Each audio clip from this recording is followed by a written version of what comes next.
Xin Chào. On se retrouve pour une nouvelle vidéo sur le Vietnam. Cette fois-ci, nous allons découvrir la région sud.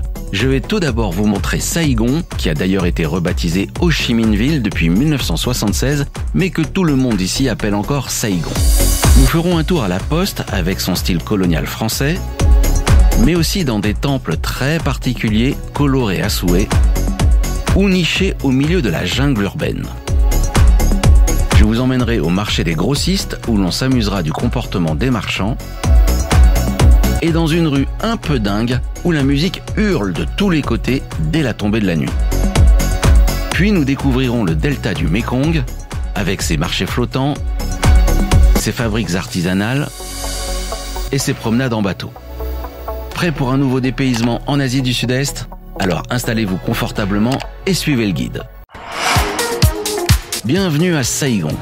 Soyons honnêtes, côté tourisme, ce n'est pas le genre de ville qui vous submerge de sites historiques ou de paysages à couper le souffle. Elle a un charme plutôt urbain et moderne, mais on peut tout de même y trouver quelques pépites intéressantes. Et parmi elles, la poste centrale et surtout son architecture qui mérite un stop. Une construction de style colonial français, imaginée à la fin du 19e siècle. Certains disent que Gustave Eiffel y aurait mis la main. Ce n'est pas tout à fait confirmé, mais l'inspiration est là. Entre le fer forgé et les voûtes métalliques, on se croirait presque dans une vieille gare parisienne, mais à l'autre bout du monde. Par contre, c'est une vraie poste, d'où l'on peut envoyer des cartes postales. Vous allez me dire, mais qui écrit encore des cartes postales de nos jours? On a tous WhatsApp ou Instagram pour donner des nouvelles à nos proches. Eh bien, ici, on écrit pour garder un souvenir du lieu. Pas vraiment pour communiquer, mais pour emporter un petit bout de Saigon avec soi, ou mieux encore, se l'envoyer, le cachet de la poste faisant foi, bien sûr. Un peu à l'écart du brouhaha, à une trentaine de kilomètres de Saigon, il y a un lieu très surprenant, voire même intrigant, un temple caodaïste. Le caodaïsme, c'est une religion fondée par un fonctionnaire vietnamien à la suite d'une séance de spiritisme en 1926. Comment vous dire, c'est un mélange spirituel qui mêle à la fois bouddhisme, christianisme, islam, taoïsme et confucianisme. Le tout avec un dieu unique. Pas de jugement, pas de dogme, juste l'idée que toutes les grandes religions peuvent cohabiter. Et que dire du temple? On ne sait plus trop si on est dans un lieu de culte ou dans une scène de théâtre, tellement le décor est coloré et imagé. Mais c'est justement ça, le caodaïsme, rassembler les contraires et faire coexister les croyances. J'avoue que je n'avais jamais entendu parler de cette religion, mais sachez qu'elle rassemble plusieurs millions de fidèles, principalement concentrés dans le sud du Vietnam. On change d'ambiance. Je vous emmène maintenant à Binh Tay, un marché de grossistes. En tant que touriste, vous ne pourrez probablement rien y acheter, car comme son nom l'indique, il est réservé aux revendeurs. Par contre, ce qui est intéressant, c'est d'observer le comportement des livreurs et des marchands.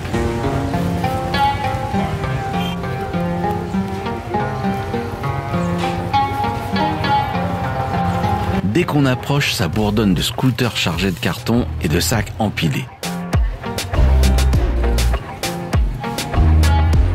Et puis il y a les commerçants. À cette heure-ci, beaucoup attendent les clients à leur stand. Ils sont là, assis sur un petit tabouret, et pour tuer le temps, ils sont souvent scotchés à leur téléphone à faire défiler TikTok. Ou bien à discuter en famille. D'autres sont penchés sur leur carnet de comptes, bien concentrés. Et à l'inverse, certains dorment carrément entre deux piles de marchandises. Si vous êtes en quête d'exotisme, vous pourrez aussi trouver des produits bien bizarres aux yeux des Occidentaux, mais tout à fait courants ici au Vietnam.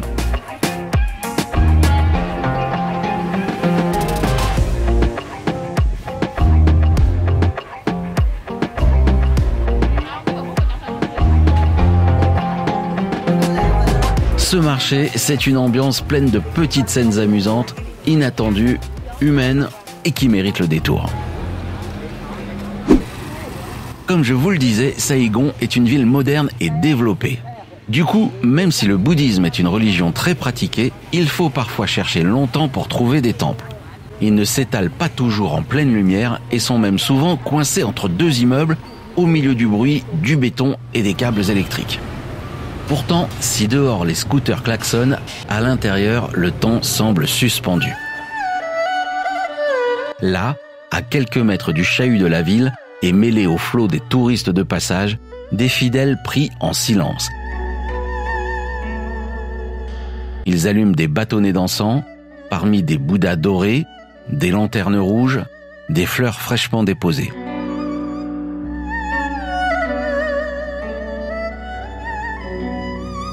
L'espace est parfois limité, mais il y a toujours un coin de tapis pour s'agenouiller et un petit hôtel illuminé pour se recueillir.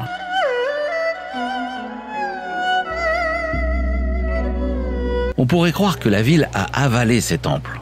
En réalité, ils tiennent bon, enracinés au milieu du chaos comme une respiration dans la densité urbaine. Finalement, le bouddhisme à Saïgon n'est pas isolé du monde. Au sens littéral du terme, il est même en plein dedans.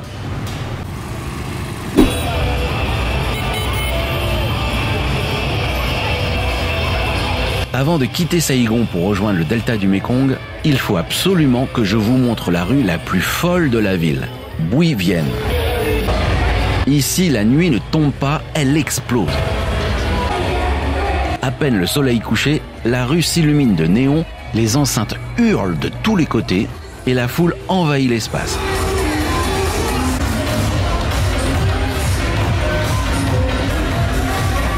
Un joyeux vacarme qui vous explose les tympans, un chaos organisé où chaque mètre carré vibre au rythme de la techno. On croise des touristes surexcités et des habitants venus boire un verre après le boulot entre deux vendeurs ambulants. Tout le monde rit, filme, s'extasie ou se laisse simplement emporter.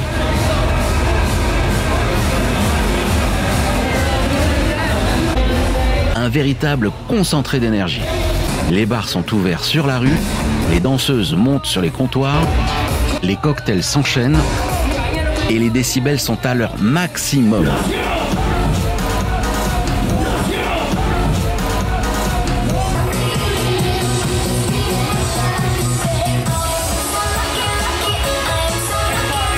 On voit même des bébés dans les bras de leurs parents. C'est juste hallucinant. Cette rue, c'est le Vietnam de la nuit, de l'excès, de la fête sans limite. Ce n'est pas pour tout le monde, mais si vous êtes curieux et si vous voulez voir Saïgon se lâcher, alors venez y faire un tour, elle ne vous laissera pas indifférent. Le sud du Vietnam est aussi connu pour le célèbre delta du Mékong qui, vous allez le voir, offre une ambiance beaucoup plus calme. Ici, tout passe par l'eau. Et dès les premières lueurs du jour, c'est sur le fleuve que la vie s'organise. Nous voici au cœur du marché flottant de Can Tho. Les bateaux s'animent et très rapidement, les marchands s'approchent et vous accostent pour proposer leurs produits directement depuis leur embarcation. Ça surprend un peu, mais c'est vraiment sympa. Des jus de fruits frais, comme ça, à la volée, pressés devant vous et servis avec un grand sourire. C'est vivant, chaleureux et pas cher, alors forcément, vous vous laissez tenter.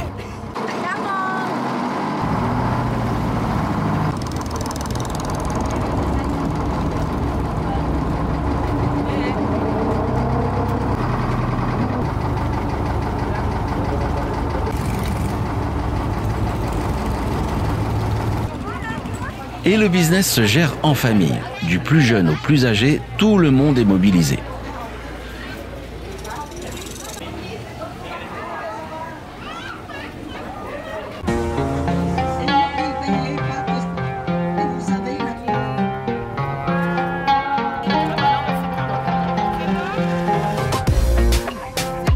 Sur une plateforme flottante, vous découvrirez comment on fabrique des pâtes colorées à base de farine de riz.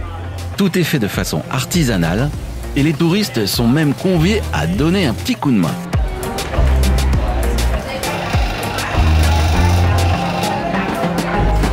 Si le cœur vous en dit, vous pourrez également déguster quelques spécialités locales. Du poisson séché, du serpent frit et même des grenouilles dorées dans de l'huile bouillante. C'est croustillant, étonnant et plutôt bon. Sur le fleuve, l'activité s'intensifie. Si vous y prêtez attention, vous réaliserez que les bateaux ne sont pas uniquement des outils de travail, mais de véritables habitations. Les marchands vivent littéralement sur l'eau. Avec leurs marchandises, bien sûr, des pastèques, des potirons,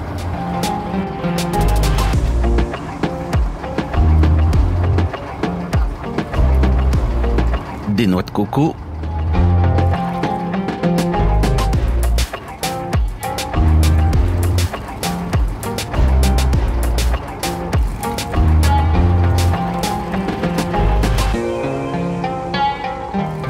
mais aussi du linge étendu, des ustensiles de cuisine et du liquide vaisselle. Sans oublier le frigo.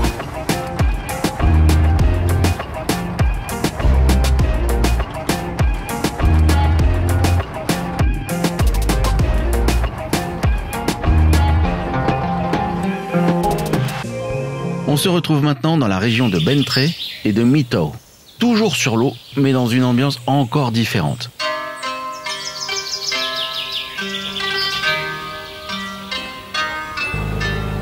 Sur ces images, ce ne sont pas des habitations.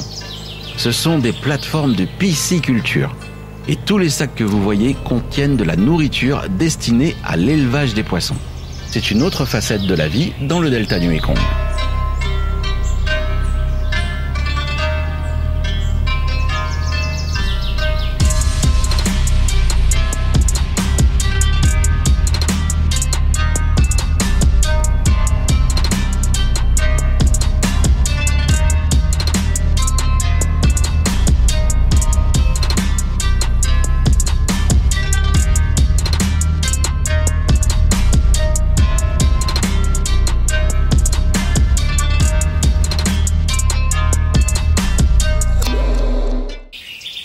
Allez, je vous propose de changer d'embarcation pour monter dans une petite barque dirigée par une rameuse en chapeau conique. Fini le bruit des moteurs, place au silence. Nous glissons lentement entre les palmiers sous des arches de verdure. La lumière filtre à travers la végétation et on se laisse porter. Juste le bruit de l'eau et des oiseaux. Un moment suspendu, loin de l'agitation et un peu hors du temps, qui fait vraiment du bien.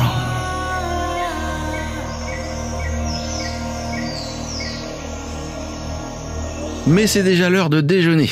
Et comme souvent au Vietnam, le repas réserve son lot de surprises. Au menu, le fameux poisson oreille d'éléphant.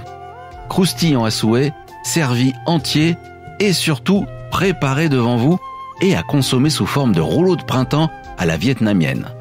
C'est à la fois un spectacle pour les yeux et un délice pour les papilles.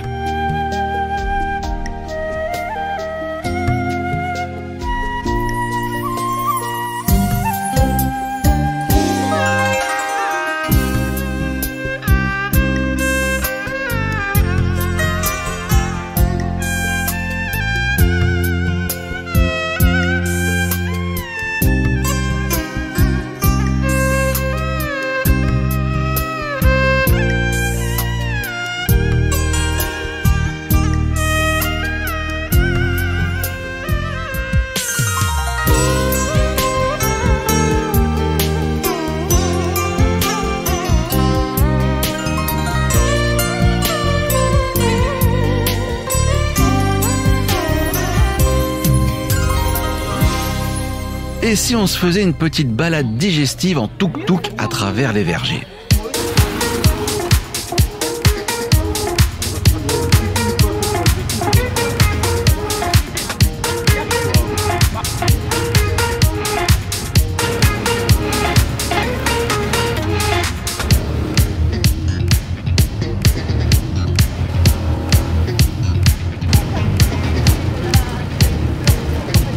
C'est un moyen plutôt fun de rejoindre un autre endroit original, une fabrique artisanale de bonbons à la noix de coco. Ici, on vous explique toutes les étapes de fabrication.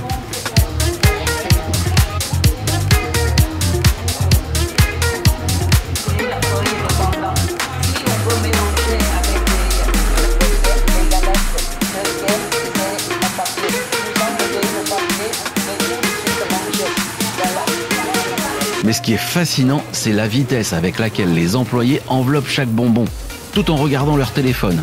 C'est précis, rapide, presque hypnotique. Et je vous promets que les images ne sont pas accélérées.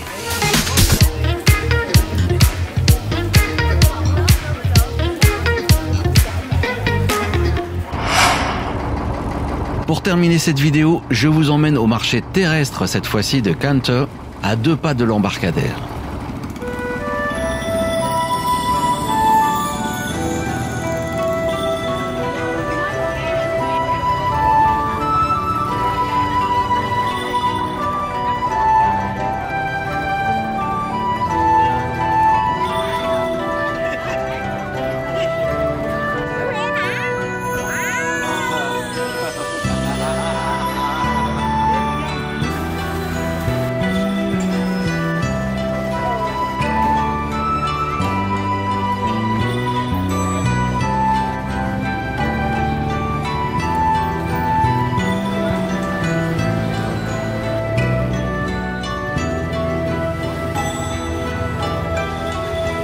Les marchés alimentaires au Vietnam, c'est vraiment l'occasion de vous plonger dans la vraie vie locale. C'est populaire, c'est brut et c'est sans mise en scène. Tout se fait au ras du sol, les scooters se mélangent aux piétons, les échanges sont animés, chaque étal est une explosion de couleurs, de sons et de parfums. C'est un vrai choc culturel dont je vous conseille vivement de vous imprégner pour en profiter, même s'il faut vous baisser un peu. Vous l'aurez compris, le delta du Mékong, ce n'est pas seulement une région, c'est une expérience, une invitation à ralentir, à regarder, à goûter et surtout à s'émerveiller.